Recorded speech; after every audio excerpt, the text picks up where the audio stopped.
Hello friends, आज हम घूमने गए थे बाहर। वहाँ मुझे एक अपनी बचपन की सहेली मिली। उसने मुझे देखा तो गले लग के रोने लगी। बोली, अरे यार तुम लोग कहाँ गायब हो जाते हो, तुम तो इंटर के बाद मुझे दिखी भी नहीं। हमने कहा, नहीं यार, मैं तो बस उसी कॉलेज में रही, ग्रेजुएशन मैंने वहीं से किया, बट तुम इंटर के बाद नहीं दिखी, क्या हो गया? अरे तुम्हारी तो शादी हो गई, अरे वाह, तुमने तो बताया भी नहीं मुझे। जैसे ही मैंने इतना कहा तो वो एकदम से बहुत तेजी से रुवासी हो आई और बोली, अरे यार तुम भी ना, आजा तुझे बताती हूँ, बैठो यहाँ पर। फिर वहाँ पर हम लोगों ने बहुत ही एंजॉय किया, मौज मस्ती की। फिर वो अपनी लाइफ की स्टोरी बताने लगी।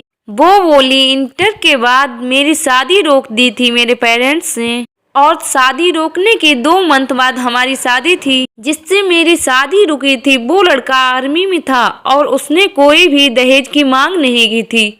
वो कह रहा था, हम सिर्फ लड़की के ऊपर ये शादी कर रहे हैं, हमें बस लड़की पसंद होनी चाहिए। इस बात से हमारे परिवार वाले बहुत ही खुश थे। धीरे धीरे हम दोनों की फोन से बात भी होने लगी। हमने सुना, हम तो हंसने लगे। हमने कहा मौज में, अरे यार तुम तो बताई भी नहीं, क्या क्या बातें की तुम लोगों ने।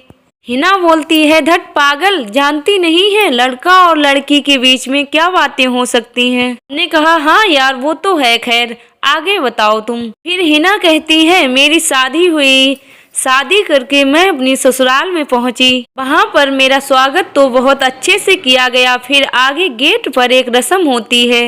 वहाँ पर ननद जी आकर बोलती हैं, लाओ मेरा रिंग। हमने 100 रुपए निकाले और उन्हें देने लगे। अरे उन्होंने तो 100 रुपए पकड़े और फेंक दिए। बोली, ये 100 रुपए तो जाने कितने मेरे पास रखे होंगे, ये भी कोई दहेज में ये भी कोई नेक में देने वाली चीज है। सब लोग हंसी मजाक में करते हैं और कहते हैं, चलो बहू को आगे ले चलो। फिर कोई नहीं, हम भी समझते हैं कि चलो न, कोई नहीं, मजाक ही चल रहा है। तब तक थोड़ी देर बाद एक और रस्म होती है। फिर सासू माँ आके बोलती हैं, अब बहू अपने पैरों के बिछिया चेंज कर लो। हम कहते हैं, हाँ सासू माँ, लाओ, कहाँ हैं?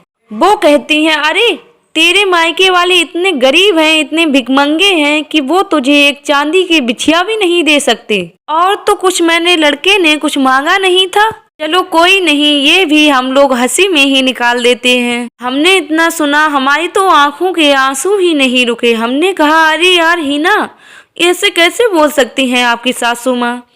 फिर हिना कहती है, अरे यार आगे तो सुन। फिर नाइट में मुझे हस्बैंड जी के पास ले जाया जाता है। हस्बैंड जी रूम में नहीं होते हैं। थोड़ी देर बाद हस्बैंड जी आते हैं, कहते हैं, लाओ मेरा गिफ्ट। लड़की हिना कहती है, मैं बहुत ही खुश होकर कहती हूँ, ये देखो, ये तुम्हारा गिफ्ट है। गिफ्ट में वो एक अच्छा सा रोज का फूल लेके आई थी। उसके हस्बैंड ने जैसे ही रोज का फूल देखा, उसे तो बहुत तेज गुस्सा आई और फेंक दिया तोड़ के। बोला, अरे ये भी कोई गिफ्ट देने वाली चीज है, हम तो सोच रहे थे डायमंड की रिंग वगैरह होगी। इतना कहकर उसके हस्बैंड रूम से बाहर निकल जाते हैं। थोड़ी देर बाद मेरे हस्बैंड आते हैं, बोलते हैं, हमारी कॉल आई है, हम जा रहे हैं ड्यूटी। अरे हिना कहती है, अरे नहीं नहीं नहीं, आप ड्यूटी कैसे जा सकते हैं? आप तो कह रहे थे हमारी 3 मंथ की छुट्टी है, यहीं रहेंगे, 3 मंथ बाद जाएंगी।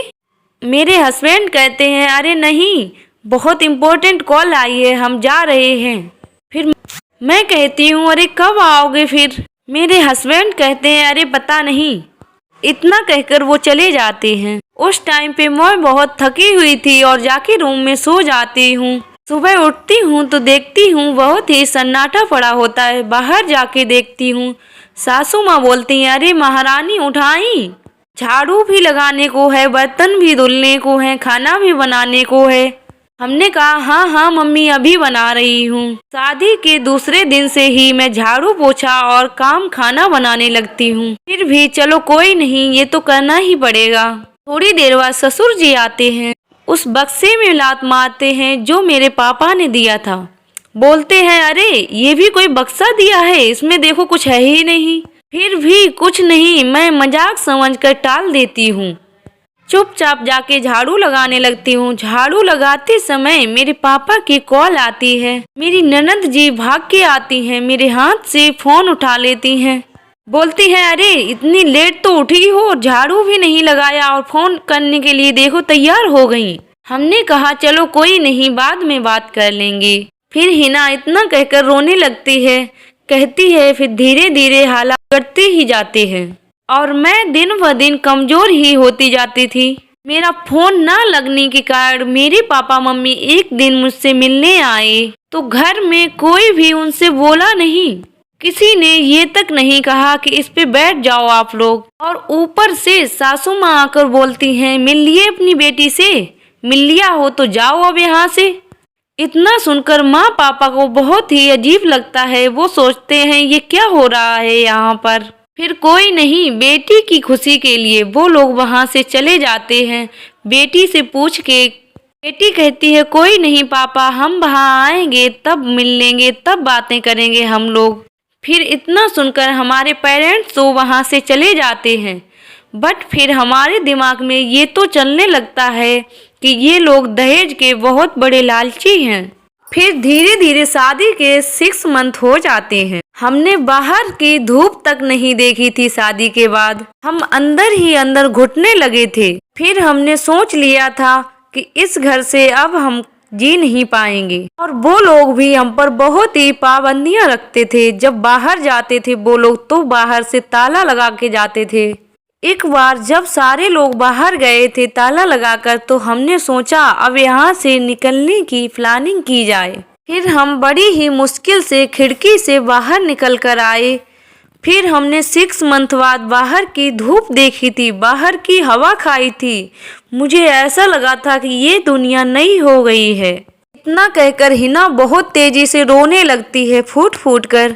फिर हम उसे चुप कराने लगते हैं। हम कहते हैं कोई नहीं यार, कोई नहीं यार। हमने उससे पूछा तुम्हारे हस्बैंड ने एक बार भी तुमसे नहीं पूछा? हिना कहती है नहीं यार, वो एक बार भी कॉल करते तो हम उनका वेट भी करते।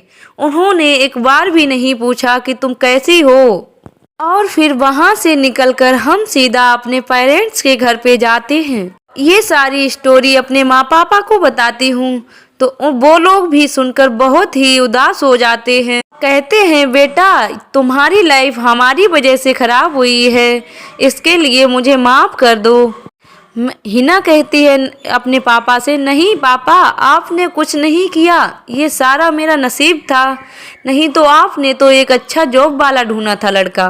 और फिर वो लोग धीरे से हमें उस शादी से छुटकारा दिला देते हैं। आज मैं उस शादी से आज़ाद हूँ। तो फ्रेंड्स इतना सुनकर बस मैं इतना कहना चाहती हूँ, इतना ज़्यादा लालची नहीं होना चाहिए, इतना ज़्यादा जिससे किसी की सेल्फ रिस्पेक्ट को भी ठेस पहुँचे। तो फ्रेंड्स आप लोगों को ये वीडियो थोड़ा भी पसंद आती है तो लाइक और सब्सक्राइब करना बिल्कुल भी ना भूलें और बेल आइकन को प्रेस कर लें ताकि आने वाली हर वीडियो का नोटिफिकेशन आप लोगों तक पहुँचता रहे।